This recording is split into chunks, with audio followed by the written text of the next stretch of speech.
Welcome to four sides TV.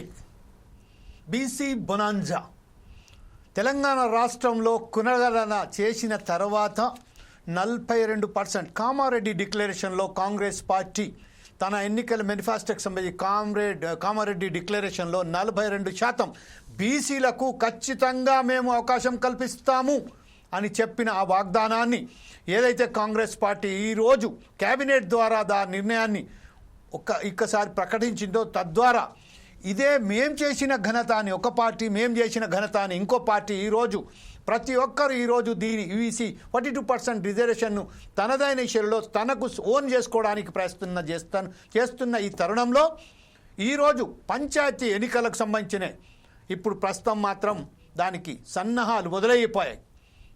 ఈరోజు నగారా మోగింది. 42% reservation అమలు చేస్తూ ప్రతి పార్టీ బీసీలకు పెద్దపీట ఇవ్వడానికి ముందక్కడ వచ్చేసింది. గతంలో ఎన్నో పోరాటాలు చేశారు, ఎన్నో విధాలుగా బీసీలకు రావాల్సిన తన వాటాను మేమెంత మాకెంత అనే విషయంలో కేవలం రాష్ట్ర వ్యాప్తంగానే కాకుండా దేశవ్యాప్తంగా ఆందోళనలు మొదలయ్యాయి. అందులో భాగంగానే ప్రతి ఒక్క పార్టీ ఈరోజు బీసీల మీద ఖచ్చితంగా మనకు వినలేని ప్రేమ చూపెడుతున్నారు. వాస్తవానికి బీసీ రిజర్వేషన్లు వాళ్ళకు అచ్చి వచ్చాయా, లేకపోతే ఇప్పుడు కాలంతో నడుచుకుంటూ ఈరోజు బీసీలను తనదైన శైలిలో తన దగ్గర తీసుకోవడానికి ప్రయత్నం చేస్తున్నారా? ఈ విషయంపై మాట్లాడడానికి ఈరోజు బీసీ నాయకులైనటువంటి మల్లయ్య గారు, అలాగే కాంగ్రెస్ నాయకులైనటువంటి శివకుమార్ గారు, అలాగే బీఆర్ఎస్ నాయకులైనటువంటి మనకు సంబంధించిన శ్రీహరి యాదవ్ గారు మనతోటి ఈరోజు జూమ్ లింక్లో రెడీగా ఉన్నారు మనతో మాట్లాడడానికి. అదేవిధంగా ఈరోజు మన four sides TV chief advisor అయినటువంటి డాక్టర్ సుధాకర్ శర్మ గారు ఈరోజు విశ్లేషించడానికి, వాస్తవానికి కులగణన జరిగిన తర్వాత బీసీ రిజర్వేషన్ 42% అమలు చేయడంలో ఏదైతే అసెంబ్లీలో దీన్ని అమెండ్మెంట్ చేసిన తర్వాత దాన్ని బిల్లు అసెంబ్లీలో పాస్ చేసిన తర్వాత పార్లమెంట్లో పంపించిన తరంలో అక్కడ పార్లమెంట్లో దానికి ఆమోదయోగ్యం కలగలేదు. అయినప్పటికీ ఈరోజు రాష్ట్ర ప్రభుత్వం తమిళనాడు మాదిరిగా, తమిళనాడులో మనం చూసినట్టయితే గతంలో ఏదైతే దాన్ని అప్పటికే స్టాప్ చేయబడ్డది, ఈరోజు అదే రాష్ట్రానికి సంబంధించిన ఈరోజు తెలంగాణ రాష్ట్రంలో ఒక బ్రహ్మాండమైన చరిత్ర సృష్టించినట్టు కాంగ్రెస్ పార్టీ 42% రిజర్వేషన్ బీసీలకు అమలు చేస్తామని చెప్పిందో, దాన్ని ఎవరు ఆమోదించకపోయినా కూడా మేము ఖచ్చితంగా ఇస్తాము అని ఏదైతే మేము దాన్ని సవరణ చేసుకుంటూ పోతామని చెప్పిందో, ఈ విషయంపై సుధాకర్ శర్మ గారు మీరు ఎలా విశ్లేషిస్తారండి, దీన్ని ఎలా చూస్తారండి మీరు? Thank you జమీల్జీ. ఒక తపస్సు ఫలించింది. Super sir. అలాగే సుదీర్ఘ నిరీక్షణ నెరవేరింది.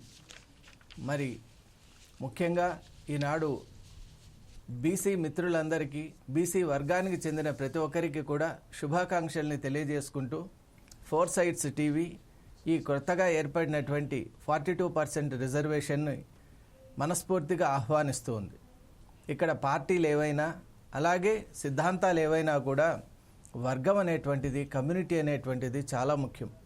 మన తెలంగాణ రాష్ట్రం ఆశయాలకు అనుగుణంగానే ఈరోజు బీసీ వర్గానికి కూడా ఎప్పుడూ లేనంతగా గుర్తింపును తీసుకొని రావాలనేటువంటి ఒక సంకల్పం ఉండింది. అది ఈరోజు సాకారమైనందువల్ల చాలా సంతోషంగా ఉంది. మనం కనుక ఆలోచన చేసినట్లయితే దేశంలోనే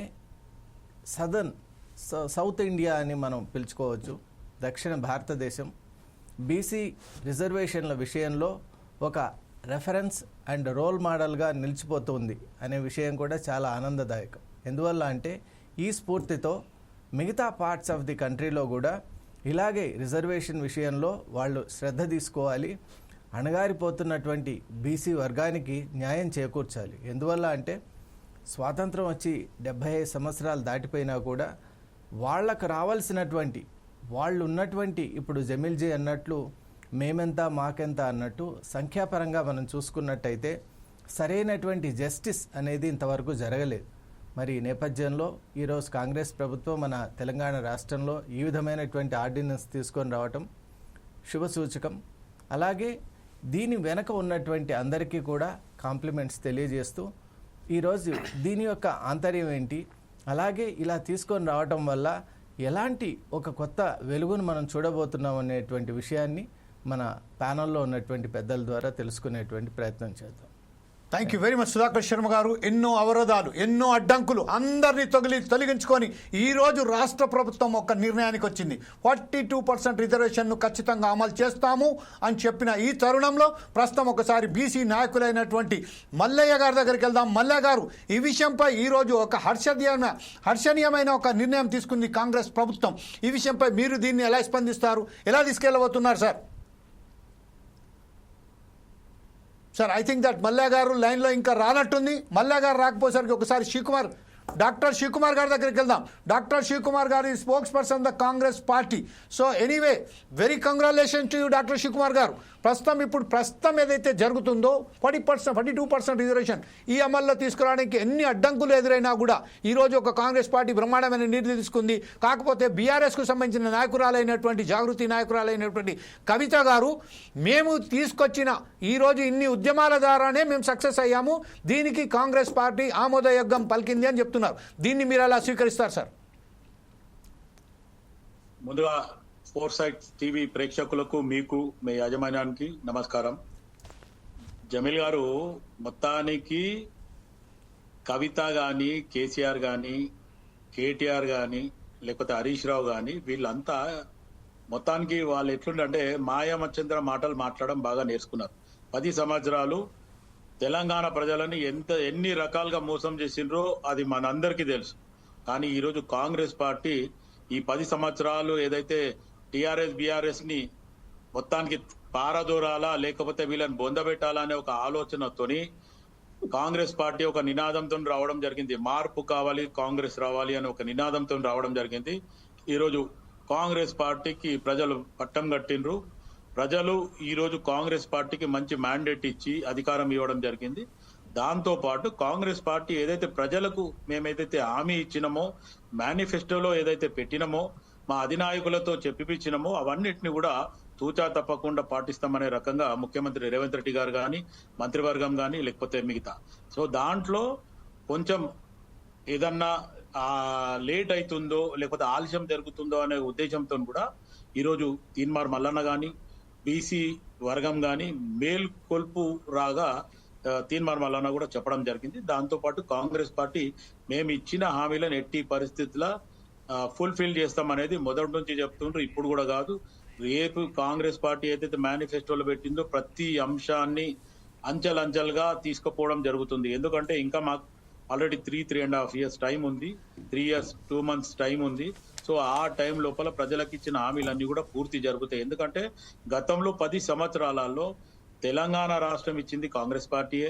ఇదే కేసీఆర్ ఫ్యామిలీతో సహా వెళ్ళి సోనియా గాంధీకి దండం పెట్టి రావడం జరిగింది, కాళ్ళు మొక్కడం జరిగింది. మళ్ళీ ఇప్పుడు వచ్చి మాకు తెలియదు అని పిల్లలు మాట్లాడతారు, తండ్రి ఏమో సపోర్ట్ చేయడు, కేసీఆర్ ఫామ్ హౌస్ లో అంటుంటాడు.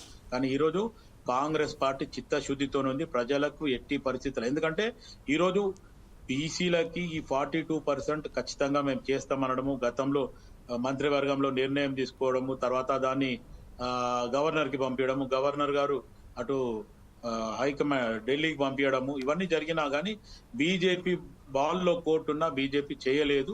కానీ ఈరోజు కాంగ్రెస్ పార్టీ మొదటి నుంచి చెప్పుకోవడం జరుగుతుంది, 42% మా పార్టీకే మేము ఇస్తాము, మిగతా ఆపోజిషన్ పార్టీలు ఇస్తారా లేదా అని కూడా ముఖ్యమంత్రి గారు సవాల్ చేయడం జరిగింది. కానీ ఆ తర్వాత కూడా ఆన్సర్ లేలే.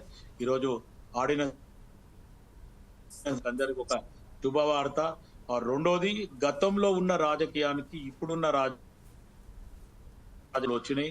బీసీలో ఒక ఉద్యమం ఏమైతే ఉవ్వెత్తున లేవనికపోతుందో దాన్ని కూడా పరిగణంలోకి తీసుకొని వాళ్ళని కూడా సంజాయించి, లేదు కాంగ్రెస్ పార్టీ ఖచ్చితంగా 42% రేపు రాబోయే లోకల్ బాడీ ఎలక్షన్స్ కానీ మిగతా ఎలక్షన్స్ లో కానీ ఇస్తామని చెప్పి హామీ చెప్పడం జరిగింది. ఈ రోజు అది ఖచ్చితంగా బీసీ ప్రజల కోరిక ఒక రకంగా నెరవేరినట్టే నా ఆలోచన. ఈ రోజు బీసీ ప్రజల కూడా కాంగ్రెస్ పార్టీ, ఎందుకంటే గతంలో కూడా ఎస్సీ వర్గీకరణ చేస్తామని చెప్పడం జరిగింది, అది కూడా ఖచ్చితంగా అది సుప్రీంకోర్టులో ఒక నిర్ణయం రాగానే అసెంబ్లీలో ముఖ్యమంత్రి రేవంత్ రెడ్డి గారు ఓపెన్ గా విత్ ఇన్ సెకండ్స్ లో ఆ విషయంలో అసెంబ్లీలో అనౌన్స్ చేసి ఆ తరంగా మాట్లాడి దామోదర్ రాజ్ నరసింహ గారు అధ్యక్షతన గాని మిగతా సబ్ కమిటీ వేసి మొత్తానికి అది కూడా సక్సెస్ఫుల్ చేసిండ్రు. ఈ రోజు ఎస్సీ వర్గీకరణ కూడా జరిగింది. ఇప్పుడు ఈ రోజు బీసీది కూడా 42% compulsory Congress party. Doctor Shivakumar గారు మరొకసారి మీ వద్దకు వస్తాను. ఒకసారి శ్రీహరి యాదవ్ గారి దగ్గరికి వెళ్దాం. శ్రీహరి యాదవ్ గారు, ఇప్పుడు ప్రస్తుతం డాక్టర్ శివకుమార్ గారు చెప్పినట్టుగా ఏదైతే ఎన్నికల మేనిఫెస్టోలో కానీ కామారెడ్డి డిక్లరేషన్లో కానీ చెప్పింది, ఆ చెప్పిన మాటను నిలబెట్టుకున్నది కాంగ్రెస్ అని చెప్తున్నారు. ఎక్కడైతే ఒక విషయానికి వస్తే బీఆర్ఎస్ పార్టీ మాత్రం 10 సంవత్సరాల పాటు వారు అధికారంలో ఉన్నప్పటికీ ఈ విషయాన్ని ఎక్కడ కూడా ప్రస్తావించకపోగా ఈరోజు కాంగ్రెస్ పార్టీ ఏదైతే నిర్ణయం తీసుకుందో దాన్ని మేమే చేసినట్టుగా ప్రకటించడం చాలా హాస్యాస్పదం అని చెప్తున్నారు. ఈ విషయంపై మీరేమంటారండి? జమీల్ గారు నమస్తే. చాలా మంచి సందర్భంగా ఇస్తారు. ఇంకోటి ఫస్ట్ నేను సుధాకర్ శర్మ గారిని మనస్ఫూర్తిగా, వారు శర్మ గారు అయినా కూడా ఇది సమాజంలోంచి బీసీ సమాజంలోంచి వచ్చినటువంటి ఒక గొప్ప విజయంగా, ప్రజల యొక్క ఒక గొప్ప అవకాశంగా వారు వర్ణించిన తీరు అవుతుందో, వారు చెప్పినటువంటి పోలిక చాలా బ్రహ్మాండంగా చెప్పారు. నిజంగా ఇది బాగా మేము ఆహ్వానిస్తున్నాం. వారికి ప్రత్యేకంగా బీసీ సమాజం తరఫు నుంచి వారికి నేను ప్రత్యేకమైనటువంటి కృతజ్ఞత అభినందనలు తెలియజేస్తున్నా. జమీల్ జీ, మీరు కూడా కరెక్ట్ కాంటెంపరీ ఇష్యూని, ఇప్పుడు దీన్ని కేవలం రాజకీయ పార్టీల కోసము, రాజకీయ విధానాల కోసం, ఏ రాజకీయ పార్టీ అయినా అండి, ఆ రాజకీయ పార్టీ ప్రతి రాజకీయ నిర్ణయాన్ని తనకు అనుకూలంగా మార్చుకోవడం కోసం ప్రయత్నం చేస్తూ ఉంటుంది. సమాజంలో వచ్చినటువంటి చైతన్యంలో భాగంగా ఉద్యమాలు వస్తాయి. ఉద్యమాల నుంచి వచ్చే ఒత్తిడిలో భాగంగా నిర్ణయాలు జరుగుతాయి. 10 ఏళ్ళు అని ఇంతకుముందు మా అన్నయ్య శివకుమార్ గారు సీనియరు వారు చెప్పినట్టుగా 10 ఏళ్ళు 20 ఏళ్ళ కాదు, కాలము ఒక్కొక్క సందర్భంలో ఒక్కొక్క ప్రధానమైనటువంటి సమస్యని ఎజెండా చేస్తుంది. ఆ ఎజెండాను సమాజానికి ఇస్తుంది. సమాజము దాని ఒక ఉద్యమ రూపం తీసుకొని సమాజం నుంచి వచ్చే ఒత్తిడిలో భాగంగా నిర్ణయాలు జరుగుతాయి. కాంగ్రెస్ వాళ్ళే గతంలో మండల్ కమిషన్ సిఫారసులు అమలు చేసే సందర్భంలో విపి సింగ్ ప్రభుత్వాన్ని కూలగొట్టింది వాళ్ళే, మండల్ కమిషన్ బొందబెట్టింది వాళ్ళే, కాకా కలెక్టర్ కమిషన్ ని తీసుకురమ్మని మళ్ళా కాకా కలెక్టర్ కమిషన్ వేసి ఆయన ద్వారానే మాది తప్పుడు రిపోర్ట్ అని చెప్పి కాకా కలెక్టర్ తోటి తప్పుడు తీర్మానం అని చెప్పి రద్దు చేపించింది వాళ్ళే, మండల్ కమిషన్ వేయడానికి అడ్డంకులు సృష్టించింది వాళ్ళే, మండల్ కమిషన్ బీపీ మండల్ యాదవ్ గారు చనిపోయినాక 10 ఏళ్ళ దాకా దాన్ని అడకెక్కించింది వాళ్ళే. కాబట్టి కాలం కూడా పాపం వాళ్ళ పాపాలను కూడా ప్రాయశ్చిత్తం చేసుకునే అవకాశం ఇచ్చింది ఈ కాలం. మండల్ కమిషన్ ని, కాకా కలెక్టర్ కమిషన్ ని పొందబెట్టిన వాళ్లకు తిరిగి పాపాలని ప్రాయశ్చిత్తం చేసుకుంటూ ఒక ఎత్తు అయితే, సమాజంలో అన్ని వర్గాల నుంచి ప్రజలు చుట్టుముట్టిరు. ఇప్పుడు నువ్వు అడ్డమైన హామీలు ఇచ్చి 420 హామీలు ఇచ్చి పారిపోవాలనుకుంటున్నావు, ఎక్కడ కూడా నువ్వు పారిపోవడానికి వీలు లేదని అన్ని వైపుల నుంచి బీసీ సమాజం చుట్టుముట్టింది. ఇవాళ ఇది ఒక కేవలం వాళ్ళ ప్రేమతోనో వాళ్ళతో ఇంతకుముందు వారు చెప్పారు తెలంగాణ కూడా ఇచ్చింది వాళ్ళే. అవును, తెలంగాణ కలిపింది కూడా వాళ్ళే.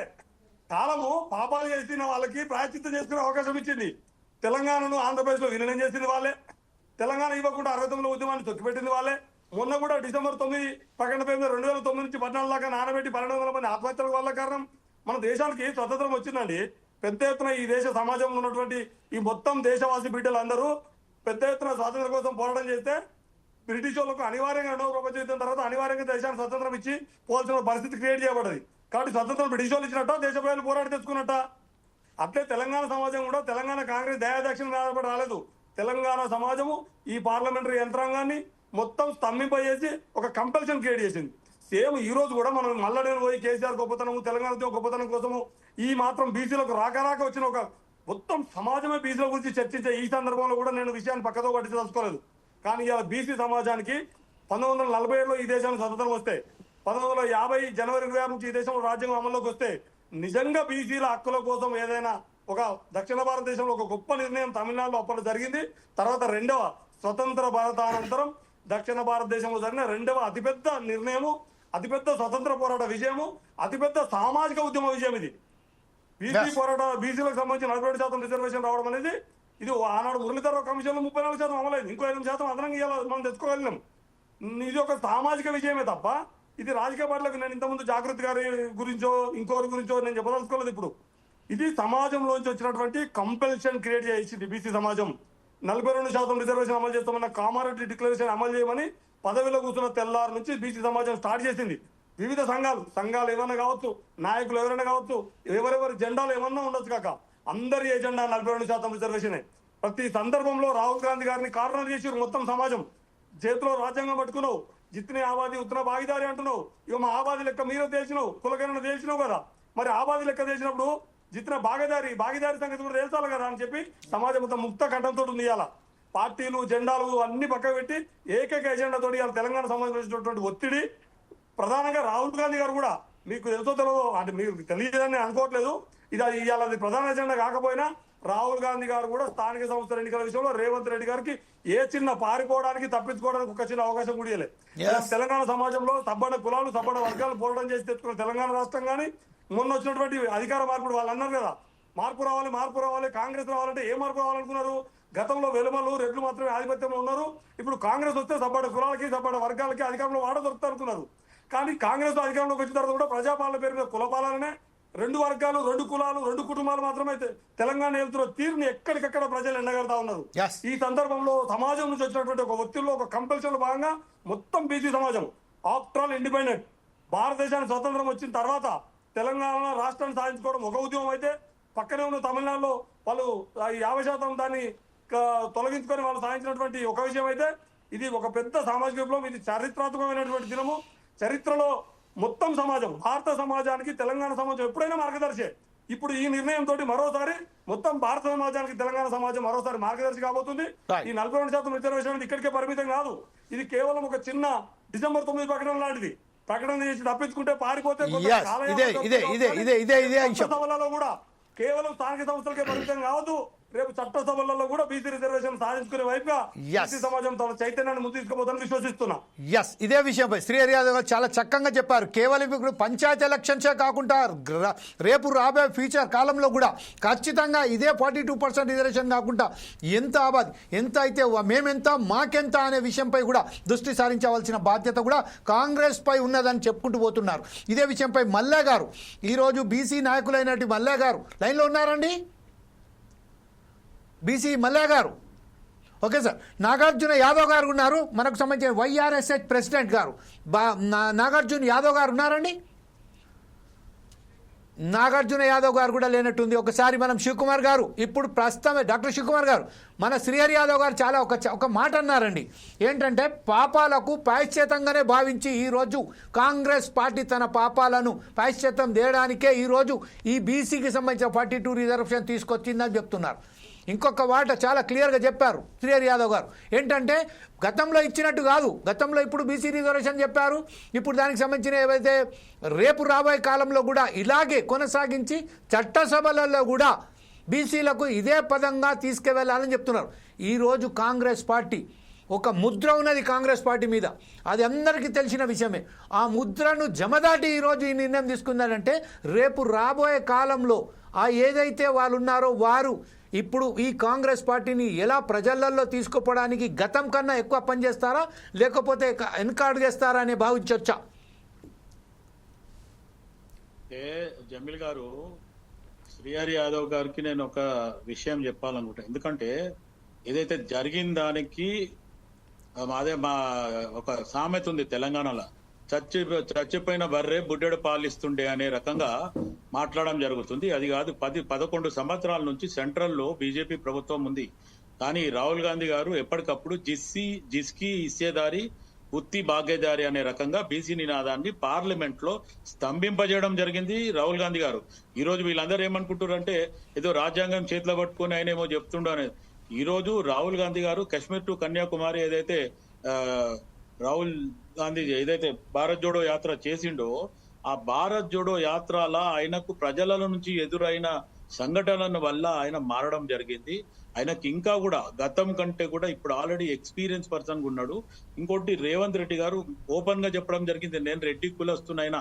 ఎందుకంటే గతంలో తీన్మార్ మల్లన్న ఒక మాట అన్నాడు, ఇదే రెడ్డి కులస్తులు ఇదే ఆఖరు ముఖ్యమంత్రి రేవంత్ రెడ్డి తర్వాత అది అని కూడా ఆయన వర్ణించడం జరిగింది. కానీ అప్పుడు కూడా ముఖ్యమంత్రి రేవంత్ రెడ్డి గారు ఒకటే అన్నారు, బీసీలు ఎస్సీలు ఎస్టీలు అనేది కాకుండా అందరూ కూడా బాగుపడాలి, రేపు అవసరం అయితే అందరికీ కూడా అసెంబ్లీలో ప్రాతినిధ్యం రావడానికి మేము కృషి చేస్తామని చెప్పి కాంగ్రెస్ పార్టీ పరంగా ఓపెన్ గా చెప్పడం జరిగింది.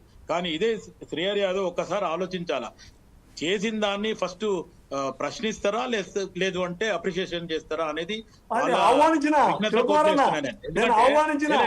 మీ విజ్ఞతకే ఉంది. ఎందుకంటే ఒక్కటి గుర్తుపెట్టుకోండి, మనం ఎన్ని రకాలుగా పోరాటం చేసినా ఎప్పుడు జరగాలి అప్పుడే జరుగుతుంది. నేను దానికి ఏమంటున్నా అంటే చేసిన వ్యక్తిని, అంటే అక్కడ ఇప్పుడు కాంగ్రెస్ పార్టీ అధికారంలో ఉంది, నేను అదే మాట చెప్పినా మార్పు కావాలి, కాంగ్రెస్ రావాలి. రేపు కాంగ్రెస్ పార్టీ ఇస్తాన్నది ఇయ్యకపోయింటే మీరు ఏదైతే ఇప్పుడు వ్యతిరేకిస్తారో దానికి నేను కూడా ఓకే.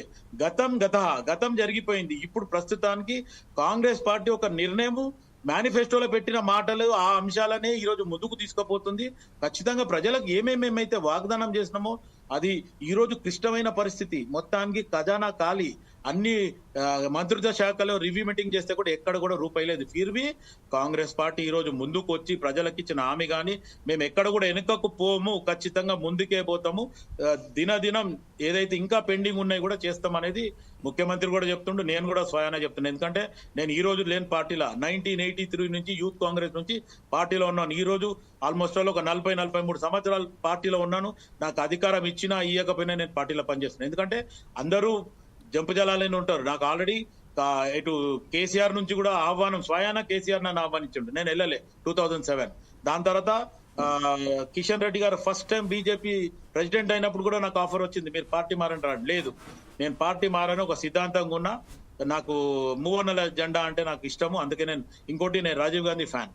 ఆ రకంగా కూడా నేను పార్టీలో నేను ఈ రోజు మన శ్రీహరి యాదవ్ గారికి నేను ఇంకొక స్పెషల్ వర్డ్ చెప్పడం ఏంటంటే, నేను పార్టీలు ఉన్నా కొన్ని సందర్భాలలో పార్టీకి హైకమాండ్ కి కూడా మెరిట్స్ అండ్ డిమెరిట్స్ నేను స్వయాన పంపిస్తా. ఈ రోజు కాదు, దగ్గర 2002 నుంచి నేను పంపిస్తా. నాకు హైకమాండ్ నుంచి కూడా అప్రిషియేషన్ లెటర్స్ రిటర్న్ వస్తాయి. మన ఇన్ఛార్జీలు అయినా సరే, అటు సోనియా గాంధీ, రాహుల్ గాంధీ, ప్రియాంక గాంధీ, మిగతా ఎవరైనా. ఇప్పుడు కాదు, 2012 కి బిఫోర్ కూడా నాకు ఎన్నో అప్రిసియేషన్స్ వచ్చినాయి.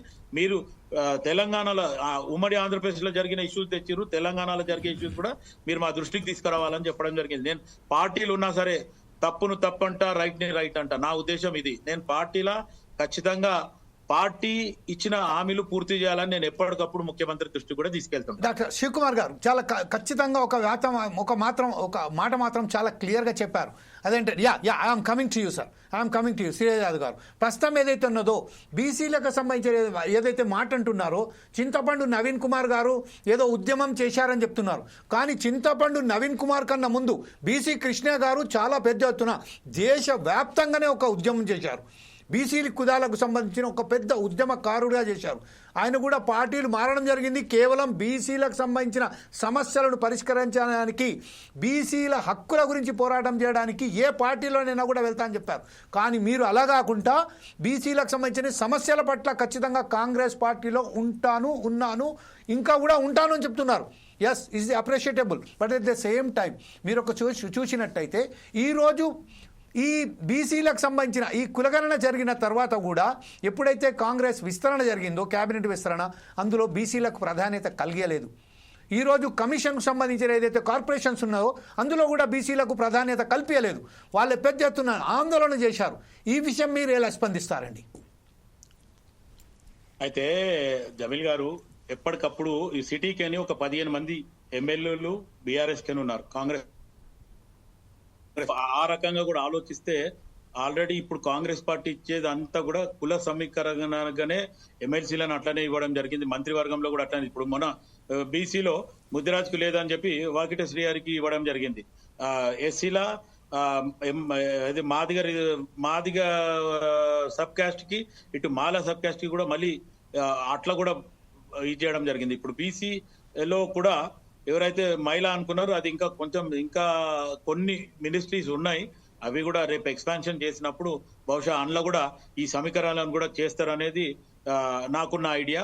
అండ్ మోర్ ఎవర్, మొన్నటిసారి యాదవ్ గారు రాలేదని చెప్పి గాంధీ భవన్ కి కూడా ఈ గొర్రెలను తీసుకుపోయి మా బీసీ యాదవ్లకు ఇవ్వలేదని చెప్పి ఒక ధర్నా లాగా చేయడం జరిగింది. దాన్ని కూడా కాంగ్రెస్ పార్టీ ఆల్రెడీ ఎప్పటికప్పుడు ఇటు హైకమాండ్ కానీ, లేకపోతే మంత్రులు కానీ, ముఖ్యమంత్రి కానీ ఎప్పటికప్పుడు అన్ని కూడా వాళ్ళ దృష్టిలో ఉంది. ఎట్టి పరిస్థితుల్లో పిఎస్సి మీటింగ్ లో కానీ, లేకపోతే మంత్రివర్గం నిర్ణయంలో కూడా కొన్ని జాగాలలో కొన్ని సమస్యల మీద మాట్లాడుతున్నారు. ఎప్పటికప్పుడు మార్పులు చేర్పులు ఖచ్చితంగా తీసుకొస్తారు. రైట్ సార్, ఇదే విషయంపై శ్రీహరి యాదవ్ గారి దగ్గర వెళ్దాం. శ్రీహరి యాదవ్ గారు, మీరు ఇంతకుముందు ఏదో మాట్లాడబోయారు, దానికి సంబంధించిన దానికి తోడు ఈరోజు ప్రస్తుతం బీసీ సమాజానికి సంబంధించిన కాంగ్రెస్ పార్టీ నిర్ణయం తీసుకున్న పట్ల ప్రజాదరణ పొంది బీసీలు ఖచ్చితంగా ఈరోజు ఈ గ్రామీణ ఎలక్షన్స్లలో కూడా పెద్ద ఎత్తున తనకు సంబంధించింది విజయం సాధించబోతున్నారు అనే ఒక వాదన వస్తుంది. ఈ విషయంపై యాజ్ ఏ బీఆర్ఎస్ పార్టీ నాయకులు కూడా మీరు ఎలా స్పందిస్తారో చెప్పండి సార్, ప్లీజ్. అన్న, నేను ఫస్ట్ డాక్టర్ శివకుమార్ అన్నని మనస్ఫూర్తిగా అభినందిస్తున్నాం. Thank you. ఈ రోజులలో చాలా తక్కువ మంది నాయకులు ఉంటారు వాస్తవాలు చెప్పేవాళ్ళు. ఒక 3 వాస్తవాలు చెప్పారు వారు. మొదటి వాస్తవము, రాహుల్ గాంధీ గారు భారత్ జోడో యాత్రలో ప్రజల్లోకి రావడం వల్ల ప్రజల్లోకి వచ్చిన ఆలోచనలో భాగంగా ఇతన ఇస్తేదారి ఉస్తున్న భాగీదారి అన్నారని. మేము చెప్తుంది కూడా అదే మొదటిది. రెండవది ఇంకో విషయం చెప్పారు, మొదట్లో మంత్రివర్గంలో విస్తరణలో బీసీలకు కానీ ఎస్సీలకు కానీ ఆ అవకాశాలు దొరకకుంటే తర్వాత ప్రజల నుంచి వచ్చినటువంటి ఒత్తిడిలో భాగంగానే వాకిటి శ్రీహరి గారికి కానీ, ఒక మాదిగ సామాజిక వర్గంలో ఉన్నటువంటి అబ్దుల్ లక్ష్మణ్ కానీ, మాల సామాజిక వర్గానికి కానీ పదవులు ఇచ్చినామని. అంటే ఇది దేనికి సంకేతం అని మా శివకుమార్ అన్న చాలా నిజాయితీగా మాట్లాడారు. ఇవి దేనికి సంకేతాలు చూపెడతారు? గాంధీ భవన్ కు గొర్రెలు తెచ్చారన్నారు, మీకు తెలుసు. మన ఇటీవల కాలంలో మన ఫోర్ సైడ్ మీ అని ఎందుకు అనలేకపోతున్నా అంటే, నేను చాలా రెగ్యులర్ గా మీతో అనుబంధం ఎంత దూరం వచ్చిందంటే మన ఫోర్ సైడ్ అనే దాకా వచ్చింది నాకు. అంటే రెగ్యులర్ గా ప్రతి సందర్భంలో నన్ను మీరు భాగస్వామ్యం చేయడం వల్ల మన ఫోర్ సైడ్స్ లోనే ఇటీవల కాలంలో ఈ గత నెల కాలంలో అనేక చర్చలలో మనము రాహుల్ గాంధీ గారి ఎజెండాని, ఎన్నికల ముందు ఎజెండాని, దేశవ్యాప్తంగా జరుగుతున్న చర్చని ప్రతి సందర్భంలో మనం మాట్లాడుకుంటున్నాం. ఈ జిత్నా ఇస్తిదారి ఉత్తర భాగీదారి అనే విషయాన్ని, లేదా జిత్నా ఆబాది ఉత్తర భాగీదారి అనే విషయాన్ని, ఈ అన్ని విషయాలు శివకుమార్ గారే ఒప్పుకున్నారు. కాబట్టి మరోసారి చెప్తున్నా, ఇది ఒక సమాజంలో వస్తున్నటువంటి ఇది మార్పుకు సంకేతము. సమాజంలో మున్పటిలాగా చూస్తూ ఊరుకునే పరిస్థితులు లేదు. ఎవరు ఏమైనా చేసుకుంటూ పోని అధికారంలో ఉన్న వాళ్ళ కర్ర పెత్తనాన్ని సమాజం చూస్తూ ఊరుకోదు. ఎక్కడికక్కడ నిలదీస్తుంది, నిలబడుతుంది, మరలబడుతుంది, అనుకున్నది సాధించుకునే దాకా వదిలిపెట్టదు. అందులో భాగమే ఈ విజయాన్ని మేము ప్రజా విజయంగానే చూస్తాం. ఖచ్చితంగా కాంగ్రెస్ నిర్ణయం తీసుకోవడాన్ని ఆహ్వానిస్తున్నాం. మేము ఎక్కడ తప్పుపడతలేము. అదే సందర్భంలో మేము గాంధీ భవన్ ఆ రోజు మేము పోయిన రోజు కూడా, మేము గొర్రెలు తీసుకొని పోయిన రోజున కూడా గౌరవ పిసిసి అధ్యక్షుడు మహేష్ కుమార్ గౌడ్ గారు మాతో స్వయంగా మాట్లాడింది. నేను నాతో పాటు 10 మంది బృందం ఉన్నాం. బయట మీలాంటి ప్రజా పోరాటాలు చేసే వాళ్ళ పోరాటాల ఒత్తిడి మమ్మల్ని ఇంటర్నల్ గా కూడా స్ట్రెంథెన్ చేస్తుంది. ఇక్కడ కూడా 2 వర్గాలు, 2 కులాలు, 2 కుటుంబాల పెత్తనం మా దగ్గర కూడా నడుస్తుంది. కానీ మేము మున్పటి నాయకులం కాదు. మాకు రాహుల్ గాంధీ గారి అండ ఉంది స్వయంగా. కానీ మీ ప్రజల నుంచి వచ్చేటటువంటి పోరాటము, ఉద్యమం తీసుకొచ్చే ఒత్తిడే మమ్మల్ని మరింత బలోపేతం చేస్తుంది. ఈ 42% రిజర్వేషన్ గురించి కూడా ఆ రోజే మాకు చెప్పారు. ఎట్టి పరిస్థితుల్లో ఇంటర్నల్ గా మీరు బయట చేసే ఉద్యమమే మమ్మల్ని మరింత బలోపేతం చేస్తుంది, మేము మరింత గట్టిగా మాట్లాడుతున్నాం అన్నప్పుడు ఇప్పుడు మా శివకుమార్ ఏం అర్థం చేసుకోవాలి? బయట ప్రజల నుంచి వచ్చే ఒత్తిడి పార్టీలో కూడా ఈ బీసీ వాయిస్ వినిపించే వాళ్ళని స్ట్రెంథెన్ చేస్తున్నామా లేదా? అంటే పరోక్షంగా 2 సైమల్టేనియస్ గా సమాజం నుంచి ఒత్తిడి, పార్టీ నిర్ణయాల్లో భాగస్వామ్యమైన విషయాన్ని, అది రాహుల్ గాంధీ గారు రాజ్యాంగం భారత జోడో యాత్రలో వచ్చిన విషయమైనా, ఇప్పుడు మంత్రివర్గంలో అనివార్యంగా ఒక కంపల్షన్ క్రియేట్ అయ్యి మంత్రివర్గ విస్తరణ కానీ మన ఎమ్మెల్సీలు కానీ బీసీలకు ఇవ్వబడేది, ఇవన్నీ కూడా ప్రజల నుంచి వచ్చిన ఒత్తిడిలో భాగమని ఒప్పుకుంటున్నారు వారు కూడా, శివకుమార్ అన్న గారు కూడా. కాబట్టి మేము కూడా ఏం కోరుతున్నామంటే అన్న, క్యాబినెట్ లో ఇప్పుడు కూడా ప్రజెంట్ కూడా క్యాబినెట్ లో ఇంకా సమతుల్యత లేదు, ఇంకా అసమతుల్యంగానే ఉంది. 10% ఉన్న ఓసీలకు ఇప్పుడు కూడా 50% పదవులు ఉన్నాయి. అది ఇప్పటికి కూడా ఇంకా లోటు అట్లే ఉన్నది. ఈ నిర్ణయాన్ని మేము ఆహ్వానిస్తున్నాము. స్థానిక సంస్థల రిజర్వేషన్ ని ఖచ్చితంగా 42% రిజర్వేషన్ ని ఆహ్వానిస్తున్నాము. భవిష్యత్తులో కూడా ఇది స్థానిక సంస్థలకే పరిమితం కాదలుచుకోలేదు, దీన్ని చట్టసభలకు కూడా విస్తరిద్దాము. ఇప్పుడు పార్టీలకు అతీతంగా అన్న అయిపోయింది, నిజం శివప్రసాద్ అయిపోయింది. ఏ విషయము? పార్టీలకు అతీతంగా ప్రజలు సిద్ధంగా ఉన్నారు. ఇప్పుడు నేను బీఆర్ఎస్ పార్టీ, మేము కాంగ్రెస్ పార్టీ, బీజేపీ పార్టీ కాదు, సమాజం నుంచి వచ్చి ఈ రాజకీయ పార్టీలు దేన్ని ప్రతిబింబిస్తాయన్న? ఇప్పటిదాకా మన ఇండియన్ కాన్స్టిట్యూషన్ పార్టీ ప్రాతినిధ్య ప్రజాస్వామ్యంగా ఉంది. పార్టీలు నిర్ణయాలు తీసుకొని ప్రజల్లోకి వదిలేస్తాయి.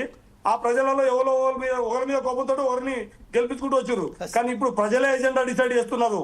రాజకీయ పార్టీలకు పార్టీ ప్రాతినిధ్య ప్రజాస్వామ్యానికి ప్రజల ఎజెండా ఇచ్చారు. ఇప్పుడు ఆ ఎజెండాలో భాగమే ఇలా రిజర్వేషన్ సాధించుకున్నాం. రేపు చట్టసభలో కూడా రిజర్వేషన్ సాధించుకోవడానికి ఇది ఒక మంచి ప్రేరణ. ఏ ఉద్యమం అయినా సరే అనేక ప్రజా ఉద్యమాలు ఫెయిల్యూర్ అయినాక ఒకటి చెప్పి నేను ఉద్యమాలైనా సరే స్వతంత్ర భారతానంతరము అనేక ఉద్యమాలు ఫెయిల్ అయినాయి. కానీ తెలంగాణ ఉద్యమం విజయం, అంతకుముందు 3 రాష్ట్రాలు ఇవ్వడం వల్ల ఇక్కడ జార్ఖండ్, ఛత్తీస్గఢ్, ఉత్తరాఖండ్ రాగానే తెలంగాణ బయలులో 3 రాష్ట్రాలు వచ్చినాయి. కాబట్టి మనం సాధించవచ్చు అని మరింత ఉవ్వెత్తున తెలంగాణ బయలు పోరాడు. ఎంఆర్పీఎస్ ఉద్యమము అనేక పోరాటం, అంటే రాజీ లేని పోరాటం ద్వారా రిజర్వేషన్ సాధించుకోవచ్చని ఎంఆర్పీఎస్ ఇచ్చినటువంటి స్ఫూర్తి ఏదైతుందో ఇవాళ బీసీ ఉద్యమానికి పనిచేసింది. ఇదే స్ఫూర్తి రేపు చట్టసభలో కూడా జనాభా దగ్గర వాడ సాధించుకోవడానికి ప్రేరణకు ఉపయోగపడుతుంది. థ్యాంక్ యూ అన్న. లేదే శ్రీహరి యాదవ్ గారు, ఈ విషయం ఏంటంటే మీకే ఒక క్వశ్చన్ అడుగుతున్నానండి. అది ఏంటంటే ఇప్పుడు సంబంధించిన గతంలో మనం ఒక స్వాతంత్రం వచ్చినప్పటి నుంచి మనం చూసుకుంటూ వస్తున్నాం, బీసీలలో కానీ వెనుకబడిన వర్గాలలో ఐక్యత అనేది కరువున్నది. ఈ ఐక్యత లేకపోవడంలో, నాయకత్వం సరైన పద్ధతిలో వాళ్ళని నడిపించకపోవడం వల్లనే ఈరోజు ఈ దుస్థితికి ఏర్పడ్డది. ఈరోజు తనకు సంబంధించిన బీసీ వర్గానికి సంబంధించిన మనకు ఒక రిజర్వేషన్స్ కావాలని పోరాటం చేశాం, దాన్ని సాధించామని మీరు ఏదైతే చెప్తున్నారో, ఐక్యత కరువు అక్కడ కొంచెం లోపం అనిపిస్తలేదా? ఒకవేళ కనుక గతం నుంచెల్లే మనం ఐక్యంగా ఉంటే మాత్రం ఖచ్చితంగా ఎప్పుడో సాధించే వాళ్ళం కదా. అయితే ఈ రోజు ప్రస్తుతం ఏదైతే 42% వచ్చాయో రేపు రాబోయే ఎన్నికలలో ఈ ఐక్యత ఉంటుందని మీరు భావిస్తున్నారు. Yes sir, I will come down to you also sir. ఒక్కసారి మన శివకుమార్ గారు, మన యాదవ్ గారి దగ్గరికి వెళ్ళి మీ దగ్గరకు వస్తాను సార్. శ్రీహరి యాదవ్ గారు మీరేమంటారు? తప్పకుండా అన్నాక నేను 1989 బీసీ హాస్టల్ విద్యార్థి దశ నుంచి యా విప్లవ విప్లవోద్యమంలో సామాజిక ఉద్యమంలో పనిచేసి నేను 2014 తర్వాతనే ఈ ఎన్నికల ఎలక్టోరల్ పాలిటిక్స్ లోకి వచ్చినాను. 2014 వరకు నేను సోషల్ యాక్టివిస్ట్, సామాజిక విప్లవ కార్యకర్తని. రాజశేఖర రెడ్డి గారు ముఖ్యమంత్రిగా ఉన్నప్పుడు నేను చర్చల ప్రతినిధి, ముఖ్యమంత్రిగా వారు ఉన్నప్పుడు శాంతి చర్చల ప్రతినిధి. నేను సమాజంలో చూసిన దాంట్లో ఒకటి, అనేక అపజయాలు, నమ్మక ద్రోహాలు, అపవిశ్వాసాలు, నాయకత్వంలో ఉన్నటువంటి వాళ్ళు ఒక స్థాయికి ఎదగగానే వాళ్ళు అసలు ఎజెండాను వదిలిపెట్టి సొంత ఎజెండాని, వ్యక్తిగత ఎజెండాని అమలు చేయడము, ఇట్లాంటి అనేక అపోహల వల్ల సమాజంలో ఒక అపనమ్మకాలు, అపవిశ్వాసాలు ఉన్నాయి. కానీ ఏది ఏమైనా సరే ఒక నిజాయితీపరమైనటువంటి, విశ్వసనీయమైనటువంటి నినాదం వచ్చినప్పుడు ప్రజలు నాయకుల కంటే అధీనంగా, నాయకులను అధిగమించి, నాయకుల ఎంబడి తిరిగే నాయకులు కాకుండా నాయకుల్ని డిమాండ్ చుట్టూ, అంటే డిమాండ్లో వచ్చి ఉద్యమాలు వచ్చి నాయకులు పుట్టాలి. యాక్చువల్గా సామాజిక ఉద్యమాలు వచ్చి నాయకులు పుట్టాలి. కానీ ఇక్కడ నాయకులు ఏమైందంటే నాయకులు వేరు, సామాజిక ఉద్యమాలు వేరని ఇప్పుడు కంపల్షన్ క్రియేట్ కాబట్టి సామాజిక న్యాయ ఉద్యమం అనేది నాయకుల ఉద్యమం కాదు. ఇవాళ ప్రజల ఉద్యమము, నాయకులు ప్రజల దగ్గరికి వచ్చి ప్రజల చుట్టూ తిరిగే పరిస్థితి కంపల్షన్ అనేది ఒకటి క్రియేట్ కాబట్టి చరిత్రలో ప్రతి సందర్భంలో మనకు స్వతంత్ర భారతానంతరము మొదట్లో భూమి సమస్య వచ్చింది, తర్వాత ఆదివాసుల సమస్య వచ్చింది, తర్వాత ప్రాంతాల సమస్య వచ్చింది, తర్వాత ఢిల్లీ ఒంటరి పెత్తనాలకు వ్యతిరేకంగా ప్రాంతీయ పార్టీలు పుట్టుకొచ్చాయి. ఇట్లా ప్రతి 20 ఏళ్ళకు ఒకసారి మన స్వతంత్ర భారతానంతరం చూస్తే సమాజంలో ఒక్కొక్క సందర్భంలో ఒక్కొక్కటి ప్రియారిటీగా, ఆర్డర్ ఆఫ్ ప్రియారిటీలో ఒకటి ప్రధాన ఎజెండా అయినప్పుడు మిగతా సెకండరీ అయిపోయినాయి. కానీ ఈ రోజు మొత్తం దేశవ్యాప్తంగా బీసీలు ఒక ప్రైమరీ ఎజెండా అయినాయి. ఇప్పుడు నాయకులు కూడా అనివార్యంగా కంపల్సరీగా నాయకులు కూడా ప్రజలు చెప్పినట్టు వినాల్సిన పరిస్థితి. ప్రజల ఎజెండానే నాయకుల ఎజెండా. ఇంతకుముందు నాయకుల ఎజెండా ప్రజల ఎజెండా కాదు, ఇప్పుడు ప్రజల ఎజెండా నాయకుల ఎజెండా అయింది, ప్రజల ఎజెండా పార్టీల ఎజెండా అయింది. కాబట్టి ఇది నాకు తెలిసి కనుచూపు మేరలోనే రానున్న దగ్గర భవిష్యత్తులోనే ఒక విశ్వసనీయమైనటువంటి నాయకత్వాన్ని, విశ్వసనీయమైనటువంటి ఉద్యమం, ఒక బలమైన ఉద్యమంగా ఇది విజయం సాధిస్తుందనే విశ్వాసం అయితే ఇప్పుడు నడుస్తున్న తీరులో నాకు కనిపిస్తుంది. రైట్ సార్, ఇదే విషయంపై సుధాకర్ శర్మ గారు, ప్రస్తుతం మన బ్రహ్మాండమైన ఈ రోజు శ్రీహరి యాదవ్ గారు ఒక మాట అన్నారు, ప్రజల ఎజెండానే నాయకులు ఈ రోజు తప్పనిసరిగా పాటించవలసి వస్తుందని చెప్తున్నారు. ఇది ఒక బ్రహ్మాండమైన మార్పు అండి సమాజంలో. అంటే గతంలో ఏమైతుందంటే ఏ పార్టీ నాయకులైనా కూడా తనదైన శైలిలో తన ఎజెండానే అమలు చేయడానికి ప్రయత్నం చేస్తుండే. కానీ ఈ రోజు మార్పు కనబడుతుంది అని చెప్తున్నారు. ఈ విషయంపై మీరు ఎలా విశ్లేషిస్తారని? డెఫినెట్లీ జమీల్జీ, ఎందుకంటే మన శ్రీహరి గారు చెప్పినట్లు ఇది నిజంగా ఒక ప్రజా ఉద్యమంగా ప్రారంభమై అద్భుతమైనటువంటి విజయాలను అందుకుంటున్నటువంటి నేపథ్యంలో మనకి ఇప్పుడు జరుగుతున్నటువంటి పరిణామాలే దానికి ప్రత్యక్ష సాక్ష్యంగా మనం అందరూ కూడా పరిగణించవచ్చు. నిజంగా ప్రజల్లో అటువంటి చైతన్యం కలిగింది. ఇప్పుడు బీసీ వర్గాల్లో ఉన్నవాళ్ళు కూడా ఉన్నత విద్యను అభ్యసిస్తున్నారు, వారందరూ కూడా జ్ఞానవంతులుగా ఉన్నారు. వారి అవకాశాలను పోగొట్టుకున్నారో వాటిని ఎలా మనం తిరిగి సాధించుకోవాలనేటువంటి ఒక కృత నిశ్చయంతో ఉన్నటువంటి వాళ్ళందరూ కూడా మీరు అన్నట్టు ఒక సమన్వయ సమైక్యత భావం కూడా వాళ్ళలో ఇప్పుడు పెంపొందింపబడుతోంది. మనం ఇంతకుముందు జరిపినటువంటి ఒక చర్చా కార్యక్రమంలోనే మన బీసీ నేతలందరూ అన్నారు, ఇంతకుముందు కనుక ఏదైనా ఒక వర్గం మీటింగ్ కనుక కండక్ట్ చేసినప్పుడు ఆ వర్గానికి చెందిన నాయకులు మాత్రమే వచ్చేవాళ్ళు. కానీ ఇప్పుడు ఏదైనా బీసీలకు సంబంధించినటువంటి కార్యక్రమం ఏదైనా చేసినట్లయితే అందరూ అంటే ఆ పర్టికులర్ వర్గానికి, ఆ స్పెసిఫైడ్ వర్గానికి, కమ్యూనిటీకి చెందిన వాళ్ళు కాకుండా మిగతా అందరూ బీసీలు కూడా ఆ కార్యక్రమానికి తప్పనిసరిగా రావటం అనేది నిజంగా ఒక అద్భుతమైనటువంటి మార్పు. మరి ఇలా చైతన్యం ఎప్పుడైతే ప్రారంభమవుతుందో తప్పక విజయం అందుకోగలమనేటువంటి విశ్వాసం కూడా వాళ్ళలో కలుగుతుంది. దానికి నిదర్శనమే ఈరోజు జరిగినటువంటి ఒక అద్భుతమైనటువంటి విజయం కూడా. రైట్ సార్, ఇదే విషయంపై డాక్టర్ శివకుమార్ గారికి వెళ్దాం. శివకుమార్ గారు, ఇంతకుముందు ఏదో మీరు చెప్పవారు, దానికి తోడుగా ఈరోజు ప్రస్తుతం ఈ స్థానిక సంస్థల ఎన్నికలకు సంబంధించింది గతంలో ఏదైతే మనం అనుకున్నట్టు ఫస్ట్ మనం సర్పంచ్ ఎన్నికలకు, దాని తర్వాత ఎంపీపీ, జెడ్పీటీసీ ఎన్నికలు అనుకున్నాం. కానీ ఈరోజు ఇప్పుడు జరుగుతున్న పరిణామాలను చూసి తర్వాత ఫస్టే ఎంపీటీసీ, జెడ్పీటీసీ, ఈ ఎన్నికల తర్వాతనే సర్పంచ్ వెళ్ళేదామని ఒక భావన కలుగుతున్నట్టుగా అనిపిస్తుంది. దీని విషయంలో చేస్తూ మీరు ఏదైతే జోడించుకున్నా అది కూడా చెప్పండి సార్ ప్లీజ్. గవర్నమెంట్ ఆల్రెడీ నిన్న కేబినెట్ మీటింగ్ జరిగింది. ఒక 4-5 గంటలు చర్చ చేయడం జరిగింది. దీని మీదనే ప్రాధాన్యతగా వాళ్ళు ఉండి ఖచ్చితంగా ఏదైతే మనం ప్రజలకు ఇచ్చిన దాని మీద ప్రజల్లో ఏదైతే నమ్మకంగా కాంగ్రెస్ పార్టీని అధికారంలోకి తెచ్చిండ్రో ఆ నమ్మకాన్ని ఒమ్ము చేయవద్దు అనేది ఈ రోజు ప్రస్తుతం ఉన్న కాంగ్రెస్ పార్టీ ముఖ్యమంత్రి కానీ, ఉప ముఖ్యమంత్రి కానీ, లేకపోతే మంత్రివర్గంలో కూడా ఈరోజు బీసీ మంత్రులందరూ కూడా మాట్లాడడం జరుగుతుంది. దాన్ని ఇంకొకటి ఏంటంటే ఈరోజు ఆర్ కృష్ణయ్యని కంపేర్ చేస్తే ఉద్యమం జరిగింది సరే ఉంది, దానికి ఆయన లాభపడ్డా ఆర్ కృష్ణయ్యని పక్కన పెడితే ఇప్పుడు మొన్న జరిగిన బీసీ నినాదం అయితే నాకు తెలిసి అంటే నాకున్న అనుభవం నా పరిగణన చెప్తా, చింతపండు నవీన్ అలియాస్ తీన్మార్ వల్ల నాకు కొంచెం అగ్రెసివ్ గా పోయిండు. అందరినీ ఒక 2-3 బీసీ ఏదైతే పబ్లిక్ మీటింగ్ అడ్రస్ చేయడము, లేకపోతే మొత్తానికి ఆయన సేమ్ పార్టీలో ఉండి కూడా ఆయన పార్టీ మీద ప్రశ్నించడము, ఇవన్నీ కూడా కొంచెం పబ్లిక్ లో బీసీలలో కూడా ఇంకో కొంచెం ధైర్యం పెరిగింది.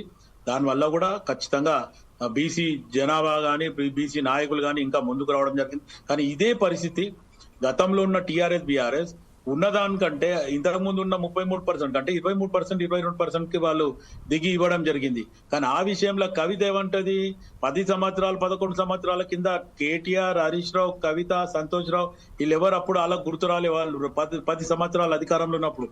కానీ ఈరోజు కాంగ్రెస్ పార్టీ అధికారంలోకి వచ్చిన తర్వాత వాళ్ళకి ఏమంటే ఇష్యూస్ దొరుకుతలేవు. వాళ్ళ అధికారంలో ఉన్నప్పుడు 5-6 మందికి పదవులు ఉన్నాయి, కానీ అప్పుడు బీసీ జనాలు గుర్తురాలే, ఎస్సీ జనాలు గుర్తురాలే, ఎస్టీ జనాలు గుర్తురాలే, మైనార్టీ గుర్తురాలే. కానీ ఇప్పుడు మట్టుకు వాళ్ళకి పదవులు పోగానే ఈరోజు బీసీ అనేది ఒక నినాదం పెట్టుకొని ఆమెనేమో మొత్తానికి ఆమె ఆర్గనైజేషన్ పేరు పెట్టి ఆమె పోతుంది ముందుకు. ఇటు టిఆర్ఎస్ బీఆర్ఎస్ పార్టీలనేమో ఆమెకేం సంబంధం లేదు అనే రకంగా వాళ్ళు వేరే రకంగా పోతున్నారు. ఇదంతా వాళ్ళు కొత్త టైప్ ఆఫ్ డ్రామా చేస్తున్నారు తప్ప ఏం లేదు. కాంగ్రెస్ పార్టీ ఒక నిర్ణయం తీసుకుంది, మేనిఫెస్టోలో పెట్టింది, ఈరోజు ఖచ్చితంగా ఆర్డినెన్స్ తీసుకొని చేయడం జరిగింది. దీనివల్ల ప్రజలకు, బీసీ ప్రజలకు అందరికీ కూడా ఉపయోగము. నిజంగా కూడా బీసీ ప్రజలు ఇంకోటి ఏమంటే కొన్ని సందర్భాలలో ఇప్పుడు నేను మన యాదవ్ గారు మాట్లాడింది ఒక రకంగా ఆలోచిస్తే, నాయకులు అనే వాళ్ళు వాళ్ళకు అధికారం వచ్చినాక మిగతా వాళ్ళని తొక్కడం అనేది ఖచ్చితంగా అది సర్వసాధారణం అయిపోయింది ప్రతి పార్టీలో. ఇంకోటి జోకే వాళ్ళకే పదవులు ఇవ్వడము, బ్యాక్ డోర్ ఎంట్రీ ఇవ్వడము, లేకపోతే మంత్రులకో లేకపోతే ముఖ్యమంత్రికో గతంలో ఉన్న వాళ్ళకో ఇప్పుడున్న వాళ్ళకో ఏ పార్టీ అయినా సరే రోజు పోయి వాళ్ళకి దండం పెట్టిన వాళ్ళకే పదవులు ఇస్తున్నారు. ఇటువంటి పరిస్థితి మారాల. ఒక టాలెంట్ ఉన్న వ్యక్తికి గుర్తింపు ఇవ్వాలా అనేది ఖచ్చితంగా అన్ని పార్టీలలో ఈరోజు ఆ లోపం ఉంది. ఈరోజు రాజాసింగ్ ని తీసుకున్న బీజేపీలో ఈరోజు ఆయనకు టాలెంటెడ్ ఉంది, అసలు సిటీలో ఎవరు గెలవలే, ఆయన గెలిచిండు. అటువంటి ఆయనను కూడా తీసుకపోయి ఈరోజు నేను రాజీనామా చేసేసిన ఎమ్మెల్యే పదవికి పార్టీకి లవ్ లెటర్ ఇచ్చి వచ్చిన అంటే కూడా ఈరోజు నేను ఇంతకు ముందే న్యూస్ చూడడం జరిగింది, నడ్డా అది ఆమోదం చేసిండు అనేది. అది ఏ రకంగా రాజకీయం జరుగుతుంది పార్టీలలో అనేది మనం ఒకసారి అది ఆలోచించాలి. ఎందుకంటే ఎవరైతే అదంటారు కదా, నిజం మాట్లాడితే నిష్ఠూర్గం ఎక్కువ అనే రకంగా నిజం చెప్తే ఈరోజు అటువంటి వాళ్ళని దూరం పెట్టి ఎవరైతే జోకెటలో ఉన్నారో అటువంటి వాళ్ళకి పదవి ఇచ్చి టాలెంట్ వాళ్ళని తొక్కడానికి ప్రయత్నిస్తారో ఇది కూడా ఇటువంటి సంస్కృతి కూడా మారాలి. రైట్. ఇదే విషయంపై శివకుమార్ గారు ఇప్పుడు ప్రస్తుతం మీరైతే చెప్పారో దానికి ఒకసారి మనం కలిగినట్టయితే ఈరోజు చింతపండి నవీన్ కుమార్ గారు ఏదైతే ఉద్యమం చేశారని చెప్తున్నారు, దాని తర్వాత కాంగ్రెస్ పార్టీ ఆయనకు కూడా మెమోలు జారీ చేసింది. రేపు రాబోయే కాలంలో చింతపండి నవీన్ కుమార్ గారు కాంగ్రెస్తోనే ఉంచుతారని గ్యారంటీ కూడా ఏమీ లేదు. అయినప్పటికీ ఇప్పుడు ప్రస్తుతం చూస్తే 50% రిజర్వేషన్స్ అని చెప్పారు. దానికి ఒక మన దగ్గర ఒక కట్ ఆఫ్ ఉంది. ఆ కట్ ఆఫ్ని దాటి మీరు ఎలా ఈ రిజర్వేషన్స్ అమలు చేయబోతున్నారు, దీన్ని ఎలా తీసుకువెళ్ళబోతున్నారు ప్రజలలో? ఇప్పుడు ఏదైతే మనకు సౌత్ లో ఇంతకుముందు మన శర్మ గారు చెప్పినట్టు సౌత్ లో ఏదైతే జరిగిందో దాన్ని ఆధారంగానే తీసుకొని ఈ రోజు కాంగ్రెస్ పార్టీ ముందుకు వెళ్ళడం జరుగుతుంది. ఎట్టి పరిస్థితుల్లో ఈ 42% ఏదైతే రిజర్వేషన్ రేపు రాబోయే ఒక లోకల్ బాడీ ఎలక్షన్సే కాదు, రేపు ఇదే కొనసాగుతుంది, ముందుకు కూడా ఇదే రకంగా పోతుంది అనేది నాకున్న. లేదు సార్, ఇప్పుడు ఆమోదం మాత్రం పొందలేదు పార్లమెంట్లో కానీ ఎక్కడ కూడా ఆమోదం పొందలేదు. దానికి సంబంధించిన కేంద్రం తమిళనాడులో మాత్రం అక్కడ కాబట్టి అదే ఒక్కసారే సవరణ చేసినాం, దాని తర్వాత లేదు అని చాలా నిశ్చితంగా 9th షెడ్యూల్ ప్రకారం దానికి అవకాశమే లేదు. పార్లమెంట్లో తర్వాత ఆమోదం పొందిన తర్వాత ప్రెసిడెంట్ గారు ఆమోదం పొందితేనే అది అవుతుంది. కాకపోతే ఈరోజు పార్టీకి స్వయంగా కాంగ్రెస్ పార్టీ దీన్ని ప్రజల్లోకి తీసుకుపోతున్నది. ఎలా ఇవ్వబోతున్నారు? గతంలో ఉన్న రిజర్వేషన్లు అమలు చేయకపోతారా, లేకుంటే దాంట్లో ఏమన్నా ఇంకా మార్పులు చేయబోతున్నారా? ఇప్పుడు ఖచ్చితంగా ఏదైతే మేము కోఆర్డినేషన్ కమిటీ ఉంది, లేకపోతే సబ్ కమిటీ ఉంది, ఇవన్నీ కూడా వాళ్ళు కూర్చొని చర్చించి దాని తర్వాత ఏ దిశ ఇప్పుడు ఆల్రెడీ ఏదైతే అసెంబ్లీలో బిల్ పాస్ చేసి తర్వాత గవర్నర్ కి పంపించిన తర్వాత అప్పటి నుంచి ఇప్పటి వరకు కాంగ్రెస్ పార్టీ తర్జన భర్జన పడుతూనే ఉంది. ఆరు 9th షెడ్యూల్లో పెడితే ఖచ్చితంగా కావాలనే రూల్ లేదు. అది మా పదవులకు మీరెవరు డిసిషన్ ఇయనికే మేము చేసినప్పుడు చేస్తాం అనేది 9th షెడ్యూల్ సారాంశం. సో ఆ రకంగా అది కూడా అధిగమించడానికి కాంగ్రెస్ పార్టీ ఆలోచిస్తుంది. ఒకవేళ అవసరం అనుకుంటే ఈ మార్పులు చేర్పులలో కూడా అవసరమైతే సెంట్రల్ లో కూడా పోయి ఇటు ప్రధానమంత్రితో కూడా అవసరం అనుకుంటే కూడా మాట్లాడి ఏదో రకంగా చేయడం జరుగుతుంది. రైట్ సార్, ఇదే విషయంపై శ్రీహరి యాదవ్ గారు ప్రస్తుతం ఏదైతే ఉన్నదో మనం ఒకసారి చూస్తున్నట్టయితే ఈ సంబంధించిన మన చింతకింది నవీన్ కుమార్ గారికి సంబంధించిన ఒకసారి చూస్తే అతను ఒకసారి ఉప్పెనలాగా వచ్చారు, దాని తర్వాత మరొకసారి ఎక్కడ పోయారో మనకు మాయమైనట్టు కనబడుతుంది. కాకపోతే ఏంటంటే ఇప్పుడు వచ్చే ఇప్పుడు ఎన్నికలలో బీఆర్ఎస్ పార్టీ అదే అదనుగా తీసుకొని ప్రజలలో వెళ్ళి ఖచ్చితంగా ఒక విజయం సాధించే దిశగా ఎలా వెళ్ళబోతున్నారు సార్? అన్నా జమీల్ భాయ్, చింతపండు నవీన్ వచ్చినా ఇంకెవరు వచ్చినా వీరు గాలివాటం నాయకులు. వీళ్ళు సిద్ధాంతపరంగా విద్యార్థి దశ నుంచో ఉద్యమాల నుంచి వచ్చిన వాళ్ళు కాదు. గాలివాటం సమాజంలో గాలి ఎటువైపు ఉంటే దాన్ని కొంత మీడియా చేతిలో ఉంది కాబట్టి దాన్ని హైప్ క్రియేట్ చేయడానికి చేసి తప్ప ప్రజల్లోకి వచ్చి ఉద్యమాలు చేసి సామాజిక ఉద్యమాలు నడిపినోడేం కాదు. మీడియా అల్చల్ అనేది రోజు 2 గంటల వార్తలలో వచ్చినటువంటి ఒక ప్రచారాన్ని తనకు అనుకూలంగా మార్చుకొని ఒకసారి ఎమ్మెల్సీ ఓడిపోయింది కాబట్టి రెండోసారి ఆ నిలబడ్డ అభ్యర్థుల మధ్య తేడా చూస్తారు. మిగతా వాళ్ళతో పోల్చినప్పుడు ఈయన బెటర్ కదా అనుకొని ఆయనకు అది చేస్తున్నారు. అప్పుడు కాంగ్రెస్ పార్టీ తోటి శివప్రసాద్ కూడా చెప్తాడు ఆ విషయాలు. ఎట్లా కాంగ్రెస్ పార్టీ తోటి గెలిచేదాకా కాంగ్రెస్ పార్టీని ఎట్లా ఒప్పుకున్నాడు, ఎన్ని జనాలు మార్చిండు. పాపం ఆర్కృష్ణ అంటున్నారు. ఆర్కృష్ణ గారు జీవితకాలం మొత్తంలో సందర్భాన్ని బట్టి సమస్య కోసం పార్టీ మారింది తప్ప ఈయనే ఒక్క 6 నెలల 7 నెలల 6 జనాలు మార్చిండు. అది మనకి ఇప్పుడు ఇంత క్రియాశీలమైనటువంటి సామాజిక చర్చలో ఆయనను ఎజెండా వేయడం నాకు ఇష్టం లేదు. కానీ ఒకటి మాత్రం నిజమన్నా, సమాజంలో మళ్ళీ ఇంతకుముందు సుధాకర్ శర్మ గారు చాలా బ్రహ్మాండమైన విషయం చెప్పారు. సమాజమే ఎజెండాని ఇస్తుంది. అలా ఇంతకుముందు వారు చెప్పారు. కాంగ్రెస్ పార్టీ కూడా ఇట్లా బీఆర్ఎస్ పార్టీ ఇప్పుడు 11 ఏళ్ళు ఊకొని ఇవాళ వచ్చి ఎట్లా చెప్తుంది అన్నట్టుగానే ఈ దేశంలో మొత్తం రాజ్యాంగ వ్యవస్థ రద్దు చేసి ఎమర్జెన్సీని పెట్టినటువంటి కాంగ్రెస్ పార్టీ ఆయన వాళ్ళ నాయనమ్మ ఎమర్జెన్సీ పెట్టి వాళ్ళ మన్మడు వచ్చి రాజ్యాంగం మాత్రమే ప్రజలకు హక్కు అంటున్నాడు. ఇది ఏదైనా కాలం తెచ్చే మార్పుగా చూడాలి. అతను చెప్పి ఇందిరాగాంధీ ఎమర్జెన్సీ పెట్టింది కాబట్టి ఇక రాహుల్ గాంధీ గారిని దోషిగా చూడొద్దు. అట్లే 10 ఏళ్ళుగా టీఆర్ఎస్ కు ప్రాధాన్యాలు వేరే ఉన్నాయి. అన్నా నేను తప్పు పడతలేను శివకుమార్ అన్న, నేను తప్పు పడతలేనే. కాలంలో ఒకనొక సందర్భాన్ని బట్టి కాలం కొన్ని ఒత్తిళ్లు తెస్తుంది. ఆ రోజు కాలంలో ఆనాటి నిర్ణయాన్ని పట్టుకొని ఇవాళ రాహుల్ గాంధీ గారిని తప్పు పట్టేటోళ్ళ విషయంలో నేను లేను అని చెప్తున్నా. ఆ రోజు రాజ్యాంగం రద్దు చేసినట్టు కదా ఎమర్జెన్సీ పెట్టుకుని రాజ్యాంగ రక్షణ అని చెప్తున్నాడు కదా చేతుల పుస్తకం పట్టుకొని. కాలం ఇప్పుడు మన సుధాకర్ శర్మ గారు చెప్పినట్టుగా కాలం మళ్ళీ చెప్తున్నా, కాలము ఒక్కోసారి ఒక్కొక్క ఇష్యూని ఎజెండా చేస్తుంది. స్వతంత్ర భారతంతో 70 ఏళ్ళుగా ఒక్కొక్క సందర్భంలో ఒక్కొక్కటి ఇష్యూ అయింది. ఓ రోజు హరిత విప్లవం వచ్చింది, ఓ రోజు పాల విప్లవం వచ్చింది, ఓ రోజు పారిశ్రామిక విప్లవం వచ్చింది. ఒక్కొక్క సందర్భంలో ఒక్కొక్కటి ప్రధాన ఎజెండా అయింది. ఇవాళ సామాజిక వర్గాల వారిగా సబ్బండ సామాజిక వర్గాలు, చేతి వృత్తులు, సేవా కులాలు, ఉత్పత్తి కులాలు, అరే మా నిష్పత్తి ఎందుకు లేదు? ఇప్పటికీ బడిలో కనీసం గ్రామ పంచాయతీలో అడుగుపెట్టిన వాళ్ళు, పాఠశాలలో అడుగుపెట్టిన వాళ్ళు, పంచాయతీ కార్యాలయంలో పాఠశాలలో అడుగుపెట్టిన వాళ్ళు రేపు పార్లమెంట్కి ఎట్లా పోతారు? ఇదంతా దీని మీద ఇవాళ ప్రధాన ఎజెండా కూర్చుంది. కాబట్టి మేమేం చెప్తున్నామంటే అన్న, అదే బీఆర్ఎస్ పార్టీగా కాంగ్రెస్ పార్టీ ఇచ్చిన 420 హామీలలో 1-2 హామీలే ఇవి. ఇప్పటికి కూడా కేబినెట్ లో కానీ, కార్పొరేషన్ పదవులలో కానీ, నామినేటెడ్ పదవుల్లో కానీ, పార్టీ పదవులలో కానీ ఎక్కడ కూడా కులాధిపత్యాన్ని ఎక్కడ కూడా తగ్గించలేదు. ఈ 42% అమలు కూడా ప్రజల్లోంచి వచ్చిన ఒత్తిడిలో భాగంగా చేసింది. ఇప్పుడు ప్రజలకు ఇచ్చిన అనేక హామీలు ఉన్నాయి. మహిళలకు 2500 ఇస్తామన్నారు ప్రతి మహిళకు, ప్రతి వృద్ధాప్య పెన్షన్, వితంతు పెన్షన్ 4000 ఇస్తామన్నారు. ఇందులో కూడా మెజార్టీ ప్రజలు 90% ప్రజలు బీసీ ఎస్టీ ఎస్టీ మైనార్టీలు అయినప్పుడు ఈ 90% ప్రజలలో ఇప్పుడు ఇవాళ ఇందిరమ్మ ఇల్లు అన్నారు. ఇందిరమ్మ ఇల్లు ఏం చేశారు? దానికి ఘోరమైనటువంటి నిబంధనలు. ఎంత ఘోరమైన నిబంధనలు తెలుసా అన్న? 65 గజాలు 650 ఎస్ఎఫ్టీ దాటద్దు, ఈ నామిని ఈ పద్ధతిలో కడితేనే ఇస్తాము, ఇట్లయితేనే ఇస్తామని అంతమంది ఈ కొర్రాయిలు కొరివీలు అంటారు. వీటిని కొర్రాయి అన్న కొరివి అన్న అంటే అడ్డంకులు. ఈ అడ్డంకులు ఏవి ఎన్నికల ముందు ఇచ్చిన హామీలలో లేవు. కానీ అమలు కాడికి రాగానే 2 లక్షల రుణమాఫీకి అనేక హామీలు పెట్టారు. మొన్నటిదాకా రైతు బంధుకు సంబంధించి కూడా, అంటే రైతు భరోసాకు సంబంధించి అనేక హామీలు పెట్టారు. రాజీవ్ యువ వికాసం అన్నారు. ఇప్పుడు ఉన్నటువంటి ఉద్యోగులకు సంబంధించి క్యాలెండర్ అన్నారు. ఇప్పుడు మేము మా ప్రభుత్వంలో ఇచ్చినటువంటి లెటర్లు మాత్రమే వీళ్ళు ఇచ్చారు. 60,000 ఉద్యోగాలలో 54,000 ఉద్యోగాలు మేము నడిపినాయి. 7,000 మాత్రమే వీళ్ళు నోటిఫికేషన్ సరిపోయి, మిగతా కూడా ఓన్లీ సర్టిఫికెట్లు మాత్రమే వీళ్ళు ఇచ్చారు. అంటే ఏ పార్టీ అయినా నేను ఏమంటున్నా, ఇక బీఆర్ఎస్ పార్టీ కూడా ఈ విషయాన్ని తీసుకుని ప్రజల్లోకి వెళ్తుంది. ఇలా గ్రామీణ ప్రాంతాల మహిళలకి మీ 2,500 చొప్పున 20 నెలలు అయింది. 20 నెలలు ఇంటూ 2,500 మీ కాంగ్రెస్ పార్టీ బకాయి పడి ఉన్నది. ప్రతి రైతుకు రైతు భరోసా ఇస్తానని చెప్పి 4 ఎకరాలు 3 ఎకరాల లోపే ఇచ్చినావు. 2 లక్షలు రుణమాఫీ ఇవ్వలేదు. రాజీవ్ యువ వికాసం పెండింగ్ ఉంది. ఇట్లాంటి చాలా విషయాలు అంటే ప్రజలకు ఇచ్చిన హామీలలో ఇట్లాంటి 1-2 విషయాలు అనివార్యంగా ప్రజల నుంచి వచ్చిన ఒత్తిడిలో భాగంగా అమలు చేసేది తప్ప ఇంకా 420 హామీలలో ఇంకా 410 హామీలు అట్లే ఉన్నాయి. వాటిని ప్రజల్లోకి తీసుకెళ్తాము. నిజంగానే ప్రజల్లో కనుక నిజంగానే కాంగ్రెస్ పార్టీ మాకు సేవ చేసింది అనుకుంటే అటువైపు మొగ్గు చూపుతారు. ప్రజలు ఒత్తిడి చేస్తేనే కాంగ్రెస్ పార్టీ ఈ మాత్రమే విన్నది.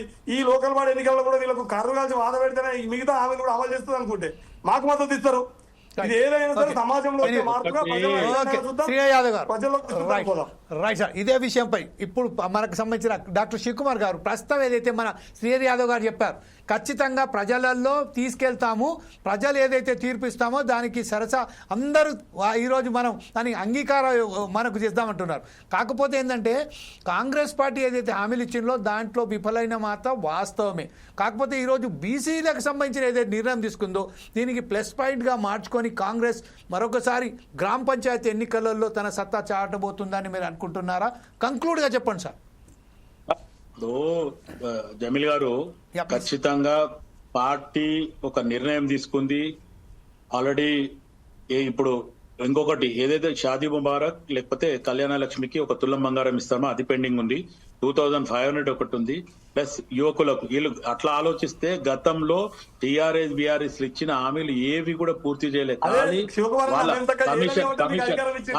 నేను ఏమంటున్నానంటే కమిషన్ల గురించే టీఆర్ఎస్ బీఆర్ఎస్ అన్ని స్కీమ్లు పెట్టింది. ఏది కూడా హుజూరాబాద్ లో దళిత బంధు అనేది ఎంతమందికి ఇచ్చారు, దాంట్లో 30% కమిషన్ తీసుకుంటారు. అట్లా ఆలోచిస్తే ప్రతి దాంట్లో కమిషన్ లేనిది టీఆర్ఎస్ బీఆర్ఎస్ నడవలేదు. ఈ రోజు ప్రతి దగ్గర కూడా దొరికిండ్రు. రేపు దాని మీద ఎంక్వైరీ అయితే ప్రజలలో ఈ రోజు ఊర్లలోనే ఈ రోజు టీఆర్ఎస్ బీఆర్ఎస్ ని తరిమి కొట్టిండ్రు. మీరు ఇంకా స్థానిక సంస్థలలో మీరు గెలుస్తారని ఆలోచిస్తే మాత్రమే మా అకాడమీకి ఎక్కువ వచ్చినాయి. శివకుమార్ అన్న 4 లక్షల ఓట్లు మాత్రమే. నిజమే, మేము సరిగా చేయలేదు కాబట్టి మీకు ఇచ్చిన 90% అమలు చేయలేదని మేము చెప్తున్నాం. నేనేమంటున్నా అదే చెప్తున్నా. ఖచ్చితంగా కాంగ్రెస్ పార్టీ ఏదైతే ప్రజలకు ఇచ్చిన హామీ ఖచ్చితంగా పూర్తి చేస్తుంది. ఇంకా టైం ఉంది మాకు. మీరు 10 సంవత్సరాలలో చెయ్యండి. మేము ఇప్పుడు 9 రోజులలో 9,000 కోట్ల రూపాయలు మేము ఇవ్వడం జరిగింది. రైతు రుణమాఫీ చేయడం జరిగింది. ఇట్లా ఆలోచిస్తే 200 యూనిట్ కరెంట్ ఇవ్వడం జరిగింది. 500 మహిళలకి 2,500 చొప్పున ఇవ్వాలి కదా. ఇస్తాం, అది కూడా అవుతుంది. అది కట్ ఆఫ్ డేట్ పెట్టి ఖచ్చితంగా ఇస్తాం. మందికి పెన్షన్ 4,000 ఇస్తామని 2,000 ఇస్తారు కదా.